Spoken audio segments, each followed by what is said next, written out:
Hi viewers, வாங்க சாப்பிடலாம். இன்றைக்கி என்ன சமையல்னு டிஃப்ரெண்ட்டான ஒரு வடை பண்ணியிருக்கேன். வாங்க என்னன்னு பார்க்கலாம். லைக் பண்ணுங்கள், ஷேர் பண்ணுங்கள், சப்ஸ்கிரைப் பண்ணுங்கள். அவசியம் சப்ஸ்கிரைப் பண்ணி பாருங்கள். ஹாய் வியூவர்ஸ், தக்காளி சாதம், கடலை மாவையும் அரைச்சி எடுத்துக்கின்னு வெங்காயம், பச்சை மிளகாய், இஞ்சி, கருவேப்பிலை, கொத்தமல்லி எல்லாம் போட்டு நல்லா சால்ட்டு திட்டமாக போட்டு பிசைஞ்சு எண்ணெயில் தட்டி போடுங்க.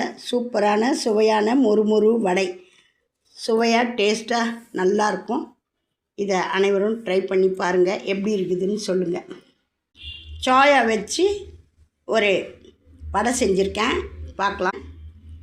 கடலைப்பருப்பு ஊற வச்சுக்கோங்க, கடலைப்பருப்பு அரைச்சிக்கோங்க. நல்லா வெந்நீர் வச்சு சோயாவை வெந்நீரில் போட்டு ஊற வச்சு நல்லா பிழிஞ்சு ஒரு பல்ஸ் மோட் போட்டால் போகிறோம், மாவாயிடும்.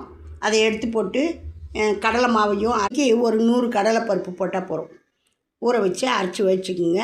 ரெண்டுத்தையும் ஒன்றா போட்டு மிக்ஸ் பண்ணி தேவையான சால்ட்டு போட்டு திட்டமாக பிசைஞ்சு வெங்காயம், பச்சை மிளகாய், இஞ்சி, கருவேப்பிலை, கொத்தமல்லி எல்லாம் பொடியாக அரிஞ்சு போட்டு நல்லா பிசைஞ்சு பச்சரிசி மாவு 1 ஸ்பூன் போட்டுக்குங்க. எல்லாமே பிசைஞ்சு தட்டி போடுங்க. நல்லா ஸ்கிரிப்பியாக மொறுன்னு சூப்பரான சோயா வடை அருமையாக இருக்கும். செஞ்சு சாப்பிட்டு பாருங்கள்.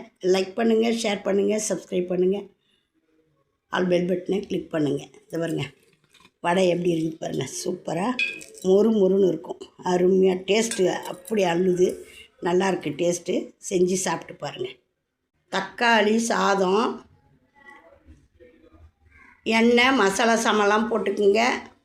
தக்காளியை மிக்சியில் போட்டு அடிச்சுக்குங்க. வெங்காயம் அரிஞ்சு வச்சுக்குங்க. பச்சை மிளகா 1 கீறி வச்சுக்கோங்க. கேப்சிகம் போடுங்க.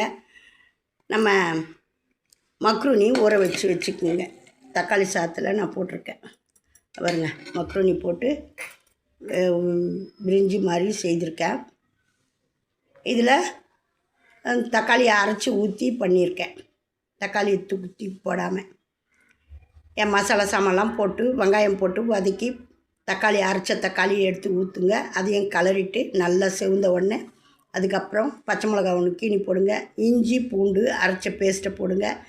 இந்த பாஸ்மதி ரைஸை ஊற வச்சதை போட்டு நல்லா ஒரு 2 கலரி தண்ணி வச்சு திட்டமாக உப்பு, மிளகாத்தூள், காரத்துக்கு தேவையானபடி மிளகாத்தூள் போட்டுக்குங்க.